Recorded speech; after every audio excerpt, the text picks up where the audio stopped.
Eh bien, bonjour, je me nomme Régent Côte-Noire, le fils de Willy Côte-Noire et de Rolande Ferland. Je suis né à Saint-Gaudens-de-Sorel, mais j'ai été là seulement 2 ans. Mes parents ont déménagé à Sorel, ensuite de ça, sur la rue Hôtel-Dieu, au 209 rue Hôtel-Dieu. Autour de chez moi, il y avait la famille Dumas, la famille Larivière, la famille Chapdelaine, la famille Lemoine en avant, ça. C'est des familles assez connues de Sorel. Quelques anecdotes, on peut parler des Dumas. Les Dumas étaient 7 ou 8. Il y avait là-dedans Claude Dumas qui organisait des parties aux côtés de chez nous tous les étés. Puis les hivers, il organisait des clubs de hockey. Et c'était notre commentateur. Il nous dit que ça allait par là. Puis Claude, qui est très connu, tu as travaillé chez JSO après. Il y a son père, il l'appelait Poney, hein? Te rappelles-tu? Non, son père travaillait à la marine industrie, il était police. Il l'appelait Poney. Il l'appelait Poney, c'est ça. Ensuite de ça, dans ma rue, lui, il organisait des parties à tous les étés, comme des concours de lutte, de boxe, tout ça. Et un que j'ai bien connu, André Cournoyer, le frère de Yves Cournoyer, qui est très connu aussi à Sorel. Yves Cournoyer qui a été école avec, il a été élevé dans le même bout, ensemble. Et André Cournoyer organisait c'est une anecdote que je vous raconte, il organisait des concours de boxe. Il montrait aux gens à boxer dans la grande en arrière de chez eux. Puis moi, je ne boxais pas, je vois tout, je rappelais là-dedans de ça. Puis je travaillais avec Claude Dumas à l'organisation du party. À un moment donné, il y avait un monsieur Lamotte qui était supposé de combattre avec un monsieur, on l'appelait Gazou, je ne me rappelle pas de son deuxième nom, là. On l'appelait Gazou. En fait, comme Gazou n'a pas voulu se battre, à un moment donné, ils sont venus me voir, moi qui n'ai pas patrouilleur, mon dirigeant, une grosse, on va te donner un gros montant, 30 sous. Tu vas embarquer, tu vas remplacer Gazou Lamotte. Tu vas remplacer Gazou Lamotte. Moi, là, André Cournoyer, il me prépare, il me met les gants. Je n'ai jamais boxé de ma vie, je n'ai jamais été agressif. Qu'est-ce que vous voulez que je fasse avec ça? Il me dit, Laurent, tu devrais mettre tes mains comme ça, à te protéger. Il dit, la tour va frapper 3 ou 4 coups de soupe, on va dire, on arrête le combat, tout est fini, là, c'est parfait, puis on va être au 30 sous. La tour reste le champion. Je dis, on va être donc, rembarque. À un moment donné, rembarque, il me met comme qu'il m'avait dit, il me protégeait. La tour, il frappait ses gars. À un moment donné, je ne sais pas ce qui s'est passé. La tour, il baisse ses bras. Là, je suis tanné de ça. Moi, j'arrive, bang, en plein sur le nez. Il a tombé sur le dos. Il s'est mis à saigner du nez. Il a tombé sur le dos. Là, André en a profité, il a embarqué on arrête le combat. Trop de sang, ses gants. C'est comme ça que c'est devenu le champion de la Route de Dieu en boxe. Sauf que, oui. Là, ils ont doublé ta bourse, 50 cents. Non, même pas. J'ai eu un 30 sous, mais la fête a eu, j'ai eu peur pendant 1 mois. 1 mois de temps parce qu'on allait à la même école au collège Sacré-Cœur avec la motte, avec la tour. La tour, il m'attendait quasiment tous les matins, pas tous les midis quand on sortait de l'école pour m'emmener chez nous. Il m'attendait pour prendre sa revanche. Moi, je me sauvais, pas pendant 1 mois de temps. Je l'ai rencontré quelques années après, on a bien ri de ça. Ça, c'est une petite anecdote en passant. Il y avait les Guilbeault aussi, à côté de chez nous, M. Henri Guilbeault qui avait une épicerie. Juste la 2e maison chez nous. Et son gars, Guy Guilbeault, à tous les soirs l'été, il s'assisait à sa galerie avec sa guitare, puis son accordéon. On se ramassait là, on écoutait jouer de l'accordéon, on écoutait jouer de la guitare. Toute la gang du bout se ramassait là. C'était proche de chez nous. C'est à peu près tout ce que j'ai à dire. Régent, t'avais pas un joueur de musique à bourse aussi dans le coin? Non. Un petit Lemoine? Le moine, oui, le moine qui vendait du bois. C'est le moine qui vendait du bois, oui, il était venu vendre du bois chez nous, pour mon père. On lui achetait un gros kick, puis sa musique à bouche, puis il jouait un Canadien errant en pleurant. Puis il fendait la corde de bois, puis on se donnait, mon père le payait, il lui donnait un petit quelque chose, il payait un gros kick. C'était à peu près mon enfance, j'ai eu une belle enfance.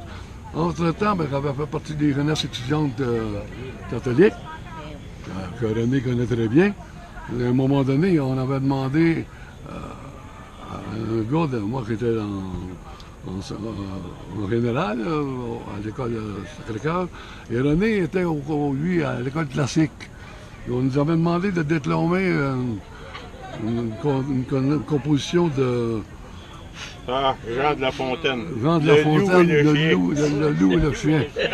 On avait déclamé ça, moi, René avait gagné une bourse de 25 $, je oui, crois. Là, moi, 15 $, là, on tombait riche. Vous seriez-vous capable de le refaire? Un bon bout. Bon, moi, je serais capable de le faire au complet, là, mais c'est pas très intéressant. Je te crée pas. Hey, Je te crée pas. Je ne crée pas. hey, Colette, Ça va être 25 piastres. Il y avait un ami Crépeau qui avait un magasin d'articles de sport. Ouais. Robert Crépeau. Robert Crépeau, ça J'avais été m'acheter une mythe de baseball. 25 piastres. Ah ouais. Ma mère voulait me faire en bas de la galerie. Hey, c'était quasiment le salaire de mon père à l'époque. C'était quelque chose, ah oui. Moi, Un loup n'avait que les os et la peau, tant les chiens faisaient bonne garde. Ce loup rencontre un dog, aussi puissant que beau, gras, poli, il s'était fourvoyé par mégarde. L'attaquer et le mettre en quartier, si un loup lui fait volontiers. Mais le Mais matin était de il taille. fallait livrer bataille, et le matin était de taille à se défendre hardiment. Entre en propos, le loup l'aborde humblement. Il n'en tiendra qu'à vous, beau sire, d'être aussi gras que moi, lui répartit le chien. Quittez les bois, vous ferez bien. Vos pareils sont misérables, cancres, airs et pauvres diables, dont la condition est de mourir de faim. Car quoi? Rien d'assuré, point de franche l'épée, tout à la pointe de l'épée. Le loup reprit, comment voulait-il faire? Presque rien, dit le chien. Donner la chasse aux gens portant bâton, mendiants, flatter ceux du logis, à son maître complaire, moyennant quoi votre salaire sera force relief de toutes les façons, ou de poulet, ou de pigeons, sans compter de maintes caresses. Le loup déjà se forge une félicité qui le fait pleurer de tendresse. Chemin faisant, il vit le coup du chien pelé. Qu'est-ce cela, dit-il? Rien, quoi rien, peu de choses, mais encore le collier dont je suis attaché, de ce que vous voyez est peut-être la cause. Attaché, dit le loup, vous ne courez donc pas où vous voulez? Pas toujours, mais qu'importe. Il importe si bien, monsieur, que de tous vos repas, je n'en veux point et n'en voudrais même pas ce prix d'un trésor. Cela dit, maître loup s'enfuit et court encore. Eh, bravo! Ça date de quelle année? Oh, l'année, bien année. je m'en souviens pas. Monsieur Senneville, qui était là aussi. Jean-Paul Senneville. Jean-Paul Senneville, oui. 10e, 9e année? 9e. Oui, au collège Au Sacré-Cœur. collège Sacré-Cœur? Ah, la salle était pleine, hein? Ah, Les ça gens, a c'était été, quelque chose. c'est là. quelque chose. On était des vraies vedettes, là. Ah, puis après ça, on a parti à la marmite. Après ça, la marmite. La marmite, j'ai été maître de cérémonie pour la marmite. Oui, monsieur. J'ai des photos d'ailleurs que je vais publier là-dessus. là. La Ouais. marmite, ça a brassé là-dedans. Ouais. Ah, oui, oui. Fini? Bon, et voilà, moi j'ai Quelle fini. date? Là. Quel jour? On Est-ce est quelqu'un qui le... veut parler? Ah, là? les gens, on est le... Quelle date? Le 19 août, samedi. Samedi, le 19 août. Bon, Mais- ben, au monsieur Bordeaux, au carré royal. Oui, une date à nous 2017. compter, oui. Je l'arrête, là? Non, tu Non, vas non. continuer. Ouais. OK. Le suivant, c'est moi. Mon nom est Jocelyn Mondoux. J'ai été élevé, disons, dans le vieux Sorel, Ah, non. sur la rue du Prince. Malheureusement, oui. Et puis avant, disons, de plonger dans... J'essaie de reculer dans les années, mais moi, juste avant, je l'oublie. Germain Bellemare, moi, je l'ai connu à l'église Notre-Dame, on était servant de Ah, messe. alors, oui. Te souviens-tu, Germain? Ben oui, ben oui. Et René, je t'ai pas oublié. Te souviens-tu la colonie de vacances? On allait sur le terrain de...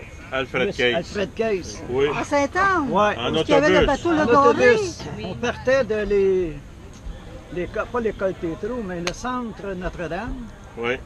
Et puis René, il était moniteur, je crois. Ben non, ben non. Non? Quoi. Je suis à côte bain, là. Mais en tout cas, Mais je changeais dans l'autobus. comme d'habitude, tu avais un poste important. Oui. Fleur d'épine de fleur de rose.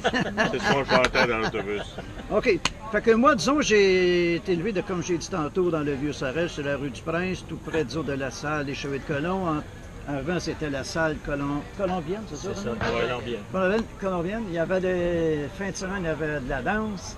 Et puis moi, disons, mes parents, Georges-Émile, ma mère, Augustine Fontaine, on avait un commerce, justement, en face de la salle des Cheveux de Colomb. Et puis, il y a certaines personnes qui venaient chercher la bière, n'est-ce pas, René? Une particularité, c'est qu'il était ouvert très tard le soir. Oui, mais le cadran, il y avait la batterie était toujours à... Oui. Passant par la maison privée. Oui. OK, fait qu'il y a plusieurs jeunes qui venaient chercher de la liqueur, crème glacée, puis les plus vieux, mais c'était de la bière. Et puis moi, j'ai travaillé à ce dépanneur-là avec mes parents. Puis mon père il avait également un commerce au marché. Il vendait de la viande.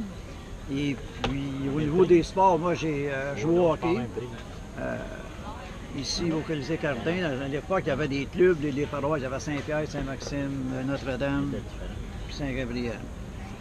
À l'époque, mais il y avait de très bons joueurs. Il y a des joueurs qui ont performé et qui ont joué dans la Ligue nationale. Et puis par la suite, mais moi, j'ai... Un autre Mondou, au niveau... entre autres. Il était dans les nationales. Un autre Oui, Mondou, entre autres. Pierre Mondou, celui qui joue au Canadien, ça, c'est mon cousin. Mais j'ai un frère également, Pierre, qui lui travaille au Colisée Cardin comme opérateur. Ah. Et puis par la suite, ça m'a amené, disons, suite aux études que j'ai complétées, mais j'ai été à l'Institut de police à Nicolette et j'ai fait mon cours. Et j'ai été policier pendant 27 ans à la ville de Sarrel-Tracy. J'ai commencé en pas d'échelle, naturellement, comme patrouilleur. Après, j'ai monté, été sergent, lieutenant, puis capitaine aux enquêtes. Et par la suite, j'ai travaillé à la ville également, tout ce qui concerne les poursuites, les actions contre la ville, les réclamations. C'est moi qui étais en charge de ça. Et lorsque j'ai pris ma retraite, le 31 août 2013, j'ai décidé de me lancer en politique municipale. René m'avait approché, René m'a coaché pas mal. C'était mon supérieur. Ton dauphin? René me guidait en tout cas, puis en tout cas, ça a très bien été. En 2013, j'ai été élu comme conseiller municipal et aujourd'hui, on est rendu le 19 août 2017. Je me prépare à une autre campagne électorale pour le 5 novembre 2017 et là, René est rendu mon agent officiel. Le dernier 4 ans que j'ai fait, oui,